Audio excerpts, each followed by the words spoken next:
जी ने प्रधानमंत्री पद की शपथ ली थी, तभी एक लाइन में उन्होंने अपना रोड मैप बता दिया था कि मेरी ये सरकार गरीबों को समर्पित सरकार है। और ये केवल कहा नहीं, ये जुमला नहीं था, ये पार्लियामेंट में उन्होंने शपथ लेने के बाद पहले वक्तव्य के पहले पैराग्राफ में कहा था। और उसके लिए उन्होंने 200 से अधिक जन कल्याण की योजनाएं बनाई, न केवल बनाई बल्कि उनको मूर्त रूप दिया, उसको इंप्लीमेंट किया, उसको मॉनिटर किया। और उसके कारण से जो जुमला 2014 से पहले की सरकारें अक्सर कहा करती थी गरीबी हटाओ, तब सिर्फ गरीब हटे थे। इस बार सही मायने में 12 वर्षों में गरीबी हटी है, 25 करोड़ लोग गरीबी रेखा से बाहर आए हैं। ये फर्क है 2014 से पहले की सरकारों का और 2014 के बाद के 12 वर्षों का। सर, आप चूंकि पहले जैसा इंट्रोडक्शन में मैंने बताया कि आपके पास दोहरी जिम्मेदारी है, प्राथमिकता तय कैसे करते हैं दोनों में से? कि मतलब ये अपने आप में बहुत चैलेंजिंग जॉब है कि संगठन पूरे दिल्ली का देखना, उसके बाद में एक अहम मंत्रालय आपके पास है, कैसी जिम्मेदारियों को प्राथमिकता देते हैं? एक लाइन जो आदरणीय नड्डा जी ने और जो हमारी भारतीय जनता पार्टी का फिलॉसफी है, दर्शन है, सेवा ही संगठन, उसमें चाहे सरकार हो चाहे संगठन हो, हमारा एक एक कार्यकर्ता, हमारी सरकार का एक एक विधायक, सांसद, मंत्री 140 करोड़ जन की सेवा में लगा है। तो प्रायोरिटी एक ही है, देश की जनता की सेवा करना। उसका माध्यम अलग अलग हो सकता है, उसका टाइम डिवाइड हो सकता है। बहुत ही बखूबी से आपने इसका जवाब दिया। मेरे मन में एक सवाल यह है कि दिल्ली में बहुत लंबे समय से आपकी जब सरकार अभी हाल फिलहाल में आई, उसके पहले से फ्रीबीज को लेकर, मुफ्त चीजों को लेकर बहुत राजनीति हुई है।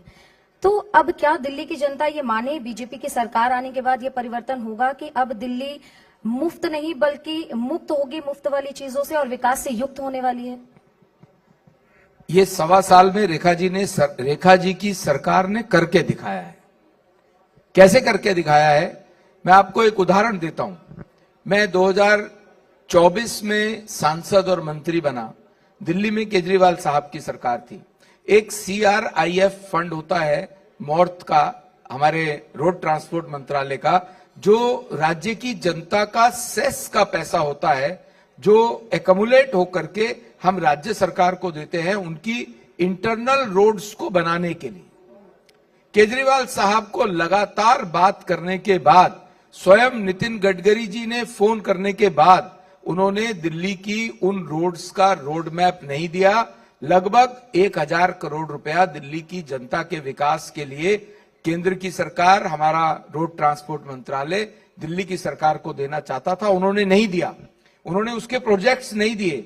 20 फरवरी 2025 को रेखा जी की सरकार, दिल्ली में बीजेपी की सरकार आती है और 31 मार्च 2025 तक हम 803 करोड़ रुपए CRIF फंड का पैसा दिल्ली की राज्य सरकार को, रेखा जी की सरकार को दे सके, क्योंकि उन्होंने वो प्रोजेक्ट बना के हमें दिए। ये उनकी डेवलपमेंट की नीयत को बताता है। ये एक छोटा सा उदाहरण है जो मैंने आपको दिया। तो इसलिए दिल्ली की सरकार का एजेंडा दिल्ली की जनता को मूलभूत सुविधाएं देना, जो पिछले 10 साल से दिल्ली जर्जर हुई पड़ी थी, ये मुख्य एजेंडा दिल्ली में रेखा जी की सरकार का, दिल्ली के 7 सांसदों का, हमारी ट्रिपल इंजन में कॉरपोरेटर्स का, दिल्ली की जनता को मूलभूत सुविधाएं समय से और टाइम से देना, ये हमारा मेन एजेंडा है। ठीक है सर, क्योंकि आपकी सरकार आई है और एक लंबा टाइम अगर हम कहें तो लगभग साल भर का बीता,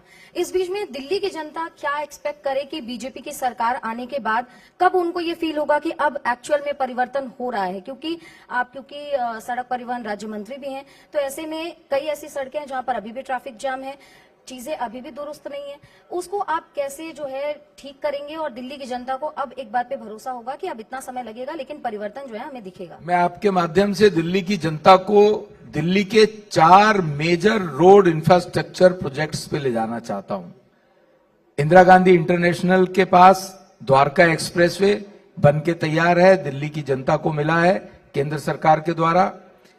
UER 2 जो कि इंदिरा गांधी इंदिरा गांधी इंटरनेशनल एयरपोर्ट से अलीपुर तक जाता है, जिसमें अगर सिंगू बॉर्डर से हरियाणा की तरफ से आने वाले लोगों को एयरपोर्ट जाना है तो आज 45 मिनट लगते हैं।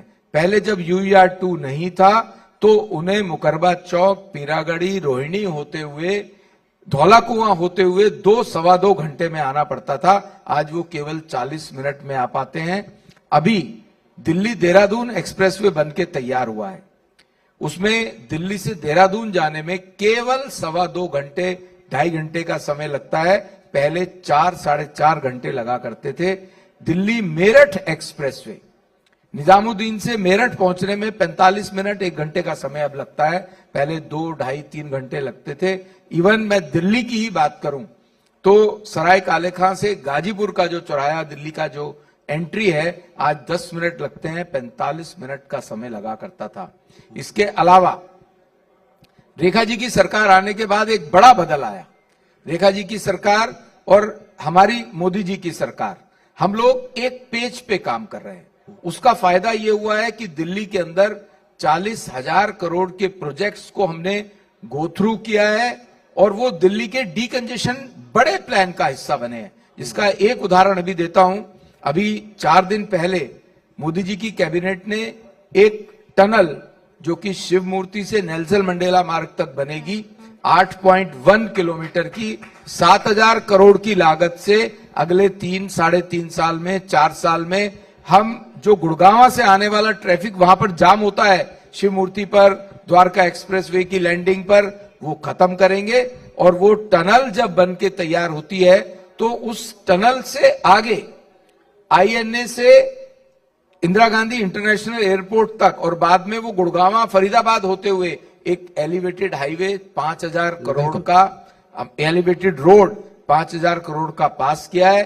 और वो इसलिए ये सब चीजें हो पा रही हैं। अभी 5-6 चीजें और हैं जो मैं बताऊंगा आपको, क्योंकि इसके लिए जो नेसेसरी परमिशंस राज्य की सरकार ने देनी है NHAI को, केंद्र की सरकार को, ये सब काम करने के लिए अब रेखा जी की सरकार उसमें फाइलों के ऊपर केजरीवाल की तरह चढ़ के नहीं बैठी हैं, कुंडली मार के नहीं बैठी हैं। वो उन क्लियरेंसेस को शॉर्टेस्ट पॉसिबल टाइम में पूरा कर रही हैं, जिसके कारण से कैबिनेट ने 7,000 करोड़ की ये जो टनल है शिव मूर्ति से नेल्सन मंडेला वाली, वो अप्रूव की है। उसका DPR बन गया है और 3-4 साल में हम बना के देंगे।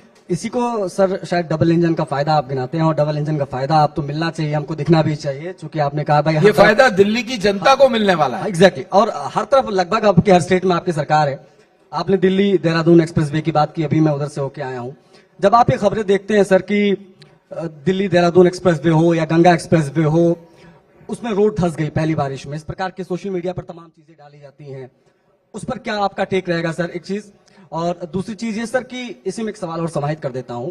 ये 12 वर्षों का दिल्ली पे तो बात की हमारी सहयोगी ने सर, लेकिन ये पूरे 12 वर्षों के कार्यकाल का मोदी जी का रहा है, इसमें सबसे बड़ी उपलब्धि अकॉर्डिंग टू यू क्या है जिसको बड़े परिवर्तन के तौर पर हम देख सकते हैं सर? इन दोनों पर आपका जवाब चाहूं। सबसे बड़ी बात, आज देश की जनता को प्रधानमंत्री नरेंद्र मोदी जी पर यह विश्वास है कि वो देश के 140 करोड़ जन के लिए काम कर रहे हैं। किसी व्यक्ति, किसी परिवार के लिए काम नहीं कर रहे, वो कि अपने लिए काम नहीं कर रहे हैं, अपनों के लिए काम नहीं कर रहे हैं, वो 140 करोड़ अपनों के लिए काम कर रहे हैं। ये सबसे बड़ी उपलब्धि आज की देश की 140 करोड़ जनता के मन में जो विश्वास है, उसके पीछे का कारण ये है, क्रेडिबिलिटी बनने का कारण ये है कि मोदी जी जो बात बोलते हैं वो करके भी दिखाते हैं। और ये आपको मैं एक उदाहरण देता हूं कोविड के टाइम का।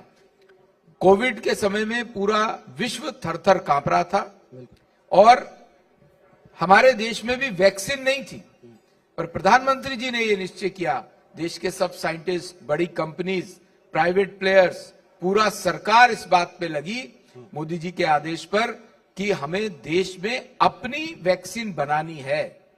और वो 9 महीने के अंदर 2 बड़ी कंपनीज ने देश में कोविड की वैक्सीन बना के तैयार की और उसका सबसे बड़ा फायदा देश की इकोनॉमी और देश के 140 करोड़ जन को हुआ। कैसे हुआ कि 220 करोड़ डोज 140 करोड़ लोगों को, जितने लोग यहां बैठे हैं या जो बात सुन रहे हैं, सबको 2-2, 3-3 डोजेज लगी हैं, मुफ्त में लगी हैं। अगर ये वैक्सीन देश में नहीं बनती तो इसकी कॉस्ट 20,000 रुपए एक इंजेक्शन की कॉस्ट थी। एक परिवार को 4 जन है तो सबको 3-3 इंजेक्शन लगे हैं जी। तो आप सोचिए 3-4 लाख रुपए एक परिवार, गरीब आदमी तो मर ही जाता, मध्यम वर्गीय परिवार वाले भी कहां से लाते। प्रधानमंत्री जी ने ये सोचा, देश में वैक्सीन बनी, न केवल देश के 140 करोड़ लोगों को 220 करोड़ डोजेज लगी हैं, बल्कि 160 देशों को हमारी वैक्सीन वहां पहुंचाई गई, जो कि वैक्सीन मैत्री के नाम से मशहूर हुई, जिसका एक बड़ा कारण है कि आज पूरा विश्व कोई भी समस्या होती है, कोई भी बात होती है, वो प्रधानमंत्री जी की तरफ समाधान के तौर पे देखता है। ये बहुत बड़ी क्रेडिबिलिटी न केवल देश में, पूरे विश्व में भारत की बनी है, मोदी जी के कारण बनी है। इंफ्रास्ट्रक्चर को लेकर जो मैंने से सवाल पूछा था, इंफ्रास्ट्रक्चर डेवलप तो बड़े पैमाने पर पूरे देश में हुआ है, सड़कों का जाल हम देखते हैं।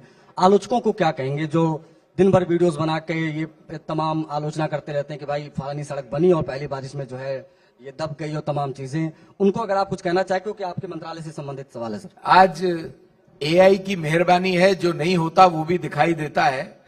पर मैं उन आलोचकों को एक बात ये बताना चाहता हूं कि पिछले 5 वर्षों में जो हमने रोड इंफ्रास्ट्रक्चर बनाया है, केवल 5 की बात कर रहा हूं, 12 की नहीं, उसमें हमने अपने युवाओं को, देश के लोगों को 550 करोड़ मैन डेज का एम्प्लॉयमेंट दिया है। आज हमारे हाईवे से कोई भी गांव 100 किलोमीटर से ज्यादा दूर नहीं है, और प्रधानमंत्री जी के विजन के कारण आज देश के अंदर प्रधानमंत्री ग्रामीण सड़क योजना पिछले 12 सालों में अनदर 4 लाख किलोमीटर ग्रामीण सड़क योजना बनी है, जो 14 से पहले 3.5 लाख किलोमीटर था, आज 7.5 लाख किलोमीटर है, जिसके कारण से गांव में तरक्की हुई है, गांव की इकोनॉमी बढ़ी है, गांव ने देश की इकोनॉमी में अपना बड़ा कंट्रीब्यूशन किया है। जो पहले गांव के प्रोड्यूस, दूध, दही, फल, सब्जी मार्केट तक, शहरों तक पहुंचने से पहले खराब हो जाया करते थे, आज गांव से मार्केट और हाईवेज 100 किलोमीटर से ज्यादा पूरे देश में कहीं नहीं है। तो ये देश में जो fastest growing economy of India है, उसमें हमारे इन गांव की तरक्की का बहुत बड़ा रोल है, ग्रामीण सड़क योजना का बहुत बड़ा रोल है, हमारे 1,48,000 किलोमीटर के हाईवेज का बहुत बड़ा रोल है। हर्ष जी, आपने अभी थोड़ी देर पहले चर्चा की कि जब हमने प्रोजेक्ट्स लाने की कोशिश की थी दिल्ली में तो केजरीवाल सरकार में लाने नहीं दे रहे थे। हमने फाइलों को लेकर बहुत बार चर्चा की। ऐसे कई राज्य हैं जहां पर अभी भी बीजेपी की सरकार नहीं है। इससे पहले भी बंगाल में जब ममता बनर्जी की सरकार थी, तब भी कई ऐसे प्रोजेक्ट्स थे जो रुके हुए थे। तो अब क्या जनता ये भी मान ले कि जब तक उस राज्य में बीजेपी की सरकार नहीं होगी, डबल इंजन की सरकार नहीं होगी, तब तक ये जो विपक्षी लोग हैं ये प्रोजेक्ट्स रोकते रहेंगे और उनको विकास के लिए राह देखना पड़ेगा? जनता बहुत समझदार है और इसी कारण से आज देश के 22 राज्यों में बीजेपी एनडीए की सरकार है। इसी कारण से तीसरी बार लगातार मोदी जी के ऊपर देश की जनता ने विश्वास किया है, क्योंकि उन्हें ये पता है मोदी जी जो कहते हैं वो करते हैं, और वो केवल और केवल देश के 140 करोड़ जनता के लिए बिना किसी भेदभाव के, बिना किसी जाति, धर्म, समुदाय के भेदभाव के 140 करोड़ जन के लिए काम कर रहे हैं। आपने बंगाल की बात की, बंगाल सीमावर्ती इलाका है। केवल एक राज्य बंगाल ऐसा है जहां पर बॉर्डर पर फेंसिंग नहीं हो पाई, जिसके कारण से इन्फिल्ट्रेशन लगातार है, जिसके कारण से बांग्लादेशी जो देश के नागरिक नहीं है वो देश के अंदर घुसे चले आते हैं। आज अब बंगाल में बंगाल की जनता ने जो आशीर्वाद मोदी जी को, भारतीय जनता पार्टी को दिया है, मैं विश्वास करता हूं कि बंगाल में भी जल्दी ही बंगाल के बॉर्डर्स पर जो इंटरनेशनल बॉर्डर है, आप इसको आशीर्वाद कह रहे हैं? बंगाल के बॉर्डर पर भी फेंसिंग होगी और हमारे बॉर्डर सुरक्षित होंगे, हमारे देश की जनता सुरक्षित होगी। हर्ष जी, आप इसको आशीर्वाद कह रहे हैं, लेकिन विपक्ष तो कहता है आप लोग वोट चोरी कर रहे हैं और डाका डाल रहे हैं, उसके बाद आप लोगों की सरकार बन रही है हर राज्य में। अब कुछ तो कहना ही है उन्हें, अब उनको जनता ने नकारा है तो कोई ना कोई जवाब तो उन्हें देना पड़ेगा, क्योंकि अब वो ईवीएम पर तो दोषारोपण कर नहीं सकते, इसलिए वो उस राज्य की जनता पर दोषारोपण कर रहे हैं, उनके मैंडेट को मानने को तैयार नहीं है। और ये उनकी पार्टी के अंदर की टूट फूट ने भी सिद्ध किया है। हर्ष जी, 2014 के भारत में और 2026 के भारत में क्या अंतर है? भारत में तो बहुत फर्क है। मैं आपको दिल्ली का फर्क बताता हूं, प्लीज, उससे समझ में आएगा कि ऐसे ही अन्य राज्यों में फर्क आया है। बिल्कुल। 2014 से लेकर के 26 तक, और विशेष तौर से जो पिछला सवा साल और उससे ज्यादा का थोड़ा समय निकला है, इसमें मैंने कहा दिल्ली के डीकंजेशन प्लान को लेकर के मोदी जी की सरकार ने और रेखा जी की सरकार ने जो इंटीग्रेट किया है, 40,000 करोड़ की नई योजनाएं दिल्ली का पॉल्यूशन कम करने के लिए, दिल्ली में ट्रैफिक को कंजेशन खत्म करने के लिए जो योजनाएं हैं वो एक एक करके बताता हूं। दिल्ली में 3 बड़ी लाइफलाइन रोड्स हैं। दिल्ली में आश्रम से बदरपुर, फरीदाबाद हरियाणा जाने के लिए 1 घंटा लगता है आज। बिल्कुल, बिल्कुल। उसको एनएच ने वेस्ट किया है, मतलब केंद्र सरकार ने, हमारे मंत्रालय ने उसको अपने अंतर्गत लिया है। जो पहले मथुरा रोड हुआ करती थी, अब वो दोबारा से एनएच हो गया है। वहां पर हमने डीपीआर तैयार की है, 3 फ्लाईओवर्स के माध्यम से उसको सिग्नल फ्री करके 15 मिनट में आश्रम से बदरपुर जाने का रास्ता हम 3 साल में दिल्ली की जनता को देंगे। सिमिलरली पंजाबी बाग से टीकरी बॉर्डर जो पीरागढ़ी से होकर के जाता है, वो 1.5 घंटा लगता है आज। पीरागढ़ी पर जाम रहता है, मुंडका पे जाम है, पूरा इंडस्ट्रियल एरिया जाम में रहता है। उसको भी एनएच ने वेस्ट किया है, हमने, केंद्र सरकार ने उसको अपने जिम्मे लिया है। दिल्ली की सरकार की परमिशन के कारण ये संभव हो पाया, जो पहले केजरीवाल साहब नहीं देते थे।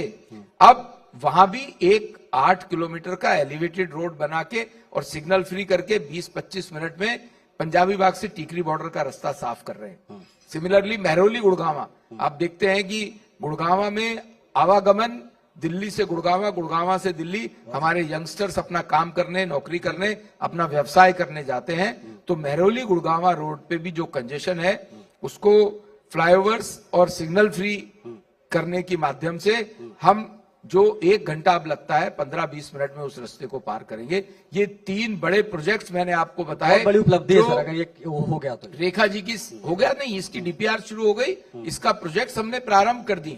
ये हम 3-4 साल के अंदर अंदर दिल्ली की जनता को देंगे। ये इसलिए हो पाया कि दिल्ली में बीजेपी की, रेखा जी की सरकार आती है, तो इसके लिए जो नेसेसरी परमिशन चाहिए, यूटिलिटी शिफ्टिंग की, फॉरेस्ट की, दूसरी परमिशन चाहिए, वो रेखा जी की सरकार ने तुरंत दी है, जिसके कारण से केंद्र सरकार, रोड ट्रांसपोर्ट मंत्रालय, जिसका कार्यभार मेरे पर भी है एमओएस के नाते, हम इस काम को करना प्रारंभ कर रहे हैं।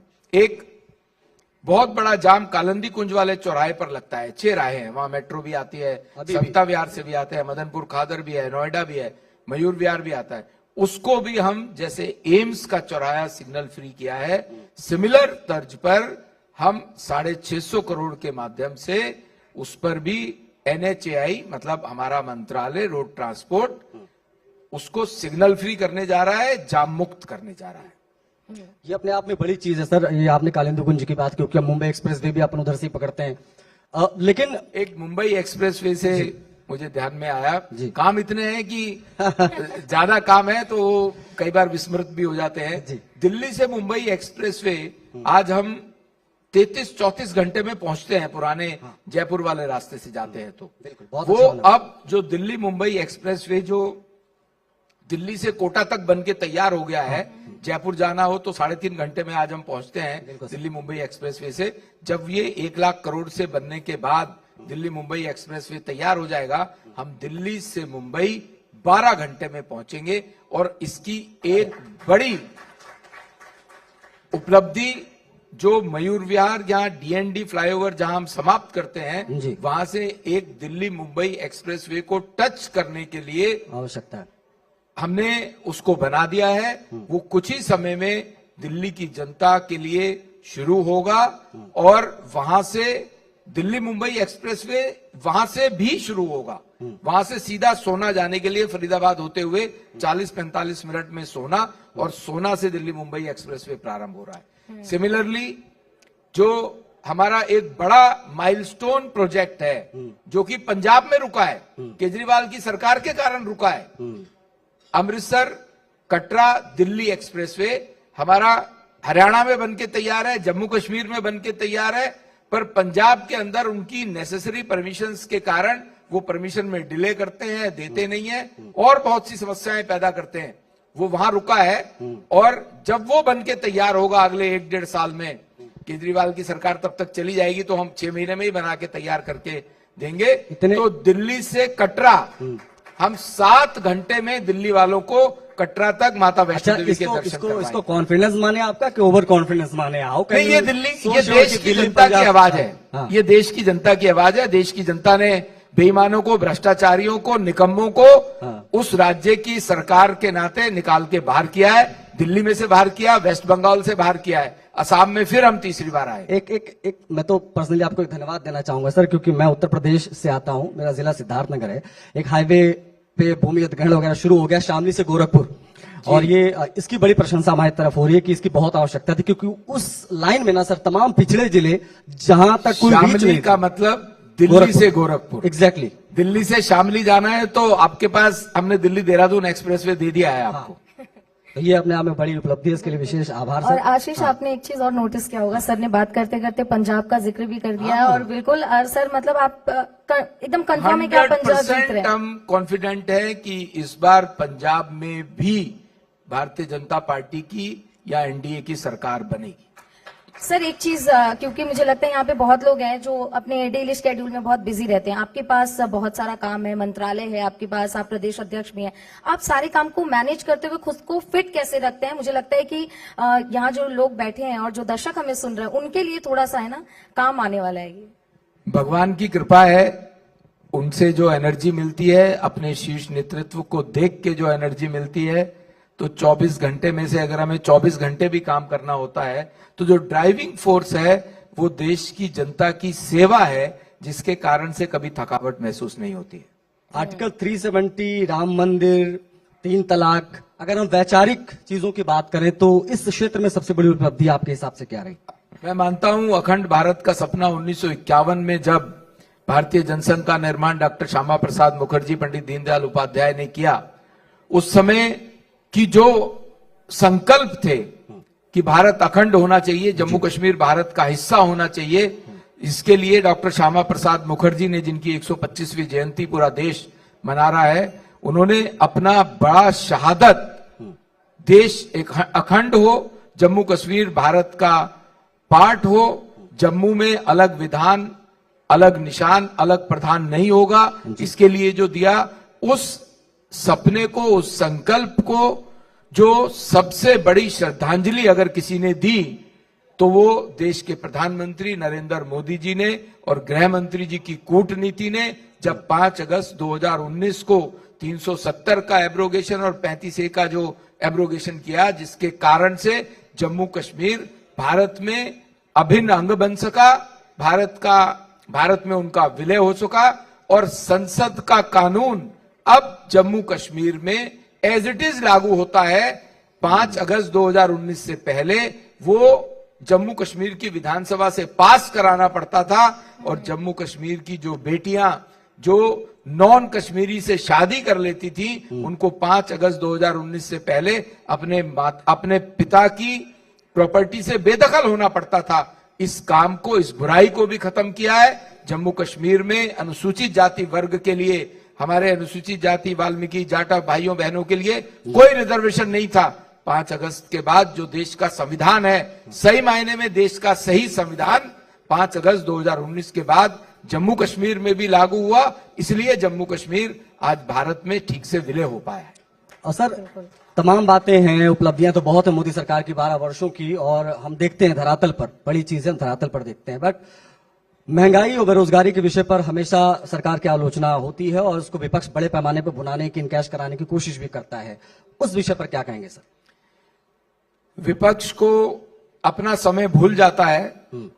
मैंने अभी बताया कि पिछले 5 वर्षों में हमने 550 करोड़ मैन डेज का रोजगार केवल रोड इंफ्रास्ट्रक्चर बनने में दिया है। जी, केवल इतना ही नहीं है जी, आज देश का जो स्टार्टअप इकोसिस्टम है वो पूरे विश्व का तीसरे नंबर पे हम हैं। प्रधानमंत्री जी की जो स्टार्टअप की योजना है जिसमें 10 करोड़ तक का कोलेट्रल फ्री लोन आज हमारे युवाओं को मिल सकता है। हमारा युवा नौकरी मांगने वाला नहीं, नौकरी देने वाला बना है। 2 लाख से ज्यादा स्टार्टअप देश में प्रारंभ हुए हैं, जिसमें केवल स्टार्टअप्स के कारण 20 लाख युवाओं को नौकरी मिली है। 2022 अक्टूबर से आज तक जी प्रधानमंत्री जी ने जो एक बड़ा स्टेप लिया, सरकारी नौकरी में इंटरव्यू बंद कर दिया, जिसके कारण से बड़ा भ्रष्टाचार समाप्त हुआ है। आज एडवर्टीजमेंट और एम्प्लॉयमेंट लेटर के बीच में जो समय तय होता है उतने समय में नौकरी मिलती है। पहले जब यूपीए की सरकार थी तो रिटर्न टेस्ट के बाद इंटरव्यू होता था और इंटरव्यू के बाद इंतजार होता था उन ब्यूरोक्रेट्स के द्वारा, उन नेताओं के द्वारा कि ये हमारे पास आए, कुछ सेवा पानी करे, तब नौकरी मिलेगी। 6-6 महीने तक परिणाम नहीं आते थे। प्रधानमंत्री जी ने वो समाप्त किया है और पिछले जो लगातार 18 या 19 रोजगार मेले सरकारी नौकरियों में जिन बच्चों को इंक्लूड किया है उसकी संख्या 11 लाख से अधिक है। ये रोजगार मैं आपको आंकड़े दे रहा हूं, किसी भी यूपीए की सरकार के उन मंत्रियों से पूछिए तो उनके पास कोई आंकड़े नहीं है इस बारे में। नहीं, बिल्कुल। दिल्ली किस अवस्था में मिली थी आपको, सर ये बताइए जरा, क्योंकि हम जानना चाहेंगे। अब चूंकि दिल्ली पे इतनी ज्यादा बात नहीं हो पाई, एक लंबे समय तक कांग्रेस की सरकार, उसके बाद में आम आदमी पार्टी की सरकार, और शायद पहली बार आप लोगों को अवसर मिला। किस प्रकार से, पहली बार नहीं दूसरी बार ये अवसर मिला, तो किस प्रकार से देखा और किस अवस्था में आपको दिल्ली मिली थी और अभी क्या चैलेंजेस आप और देख रहे हैं? दिल्ली की अवस्था बताता हूं आपको। 1.25 साल पहले, 1.5 साल पहले आप दिल्ली में एंटर करेंगे तो आपको कूड़े के बड़े बड़े पहाड़ दिखाई देते थे। उसके ऊपर खूब राजनीति की केजरीवाल जी ने, आम आदमी पार्टी सरकार ने, चाहे वो गाजीपुर हो, बलसवा हो, ओखला हो, तीनों जगह पर बड़े बड़े कूड़े के पहाड़ थे। केजरीवाल साहब जब उसको विजिट करने जाते तो रेड कारपेट पे जाते थे, पर उस पर उन्होंने किया कुछ नहीं। केंद्र सरकार ने भी 3,500 करोड़ रुपए दिया, पर केजरीवाल साहब ने वहां तिनका नहीं तोड़ा। पर आज आप 1.25 साल के बाद वहां का अंतर देखिए, वो कूड़े के तीनों पहाड़ आधे से कम हो गए हैं। भलसवा वाला कूड़े का पहाड़ तो कई बार देखना पड़ता है कहां पर था, वो आधे से कम है। ये मैं जिम्मेदारी के साथ बोलता हूं। दिल्ली में केंद्र सरकार की मदद से उनके द्वारा फंड 3,000 करोड़ रुपया दिए जाने के कारण और रेखा जी की सरकार ने उसमें अपना कंट्रीब्यूशन डालने के कारण हम 2028 से पहले तीनों कूड़े के पहाड़ खत्म कर देंगे, जीरो कर देंगे। यमुना पर लगातार राजनीति हुई, बार बार केजरीवाल साहब ने माफी मांगी, झूठ बोला, फिर माफी मांगी, पर यमुना जी साफ नहीं हुई। 33 किलोमीटर यमुना जी, हमारी पवित्र नदी जिसको हम मां बोलते हैं, यमुना जी दिल्ली में प्रवाह करती है 33 किलोमीटर। दुर्भाग्य ये कि दिल्ली में यमुना जी में 22 बड़े नाले गिरते हैं। 2015 में केजरीवाल साहब ने कहा कि मैं आपको डुबकी लगवाऊंगा, यमुना जी साफ करके दूंगा। फिर 20 का चुनाव आया, यमुना जी साफ नहीं हुई तो माफी मांगी पूरी दिल्ली से, पब्लिकली माफी मांगी कि नहीं मेरे को 5 साल और दे दो। 25 में तो बेशर्मी की हद हो गई, माफी भी नहीं मांगी और कहा कि मैं कोशिश करूंगा, ठीक करूंगा। पर दिल्ली की जनता ने उन्हें नकारा। हमने जो वायदा 2025 के चुनाव से पहले भारतीय जनता पार्टी के रूप में दिल्ली की जनता से किया कि हम यमुना जी साफ करके देंगे, तो उस वायदे के लिए हमने काम करना प्रारंभ किया है। दिल्ली में 22 बड़े नाले सीवेज के यमुना जी में गिरते हैं, गंदा पानी गिरता है। उसको प्लान करने के लिए उन 22 नालों के मुहानों पर 22 सीवेज ट्रीटमेंट प्लांट प्लान किए हैं। उनकी डीपीआरस का काम चालू है। उसपे केंद्र ने भी 3,000 करोड़ रुपए फंड किए हैं और दिल्ली की सरकार ने भी उसमें अपना 1,800 करोड़ रुपए ऐड किए हैं। और मैं जिम्मेदारी से कह सकता हूं, क्योंकि हमारे पास रोड मैप है, हमारे पास प्लान है कि हमें क्या करना है और हमने उसको इंप्लीमेंट करना शुरू किया है। तो 2029-30 से पहले हम दिल्ली वालों को स्वच्छ, निर्मल, साफ यमुना जी करके देंगे। ठीक है सर, क्योंकि घड़ी इशारा कर रही है सेशन को समाप्त करने की ओर, लेकिन क्योंकि हमारे साथ आज युवा भी बहुत जुड़े हैं तो एक उनके मनपसंद लायक एक रैपिड फायर सेशन रखेंगे जिसमें सिर्फ 5 क्वेश्चन होंगे और आपको बहुत जल्दी से उसका जवाब देना है। सर, आपका पहला सवाल है, दिल्ली की सबसे बड़ी बीमारी क्या है? प्रदूषण, भ्रष्टाचार या अवैध कब्जा? इस समय दिल्ली की सब बीमारियां दिल्ली की जनता ने जो पिछला चुनाव हुआ था वो दूर कर दी। ठीक है। दूसरा सवाल है, दिल्ली के लिए आपका 2030 तक का विजन क्या है? स्वच्छ दिल्ली, साफ दिल्ली, जाम मुक्त दिल्ली, पॉल्यूशन रहित दिल्ली। मुफ्तखोरी बनाम विकास, आपका सीधा जवाब इस पर क्या होगा? विकास। ठीक है। अवैध घुसपैठियों पर भाजपा की नीति? कड़ा प्रहार। यमुना के लिए आपका संकल्प? 2029 से पहले दिल्ली को स्वच्छ, निर्मल, साफ यमुना देना। अरविंद केजरीवाल की विदाई के पीछे का मुख्य कारण उनका विक्टिम कार्ड या झूठे वादे? उनका भ्रष्टाचार। Okay, thank you so much sir. अर्जी आपने समय दिया, thank you so much Sudarshan news channel पे आने के लिए सर। मैं चाहूंगा सर एक बार प्लीज नर्मदा डॉक्टर सुरेश चौहान के सर प्लीज आइए और सम्मानित करेंगे आर्ष सर को।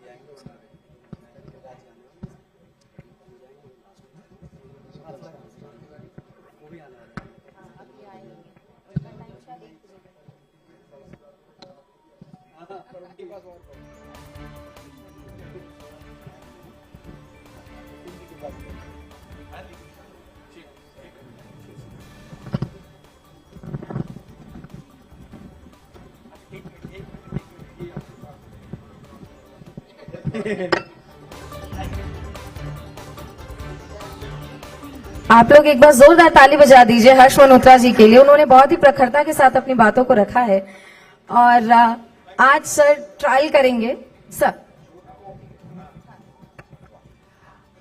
हर जी के तरफ देखकर आपको स्वास्थ्य वाला संदेश तो गया ही होगा और दिल्ली में रहकर दिल्ली वाले खाने पीने के मामले में कैसे होते सबको पता है फिर भी फिट रहना तो एक कला है।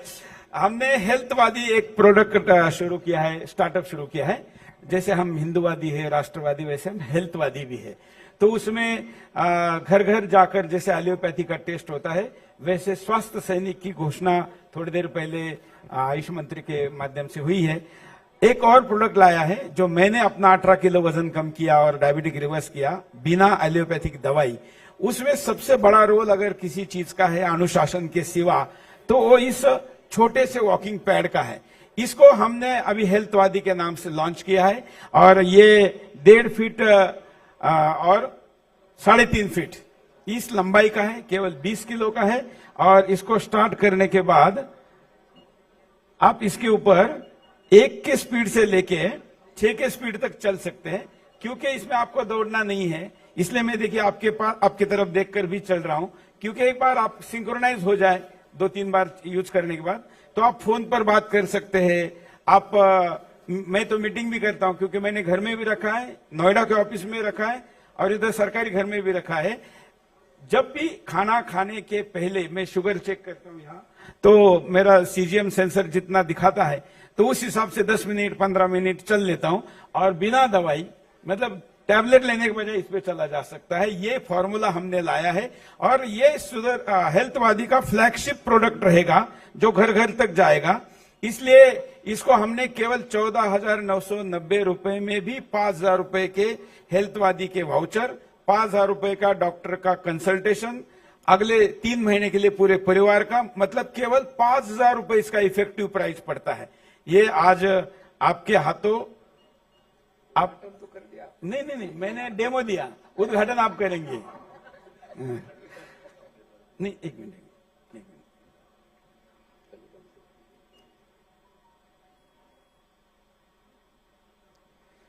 वो शबरी ने जैसे बेर खा के देखा था ना ठीक है कि नहीं, वैसे आपके पैर चलाने के पहले चेक करके दिया।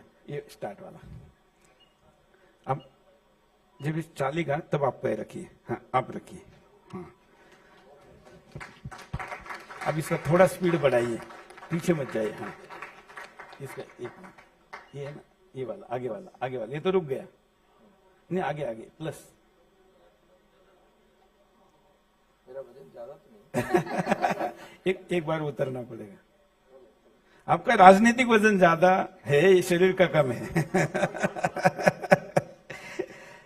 मुझे दीजिए थोड़ा सा। हाँ हाँ,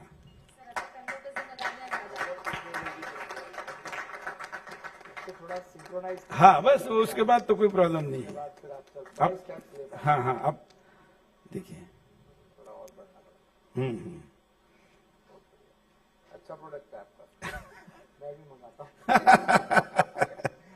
ठीक है, धन्यवाद।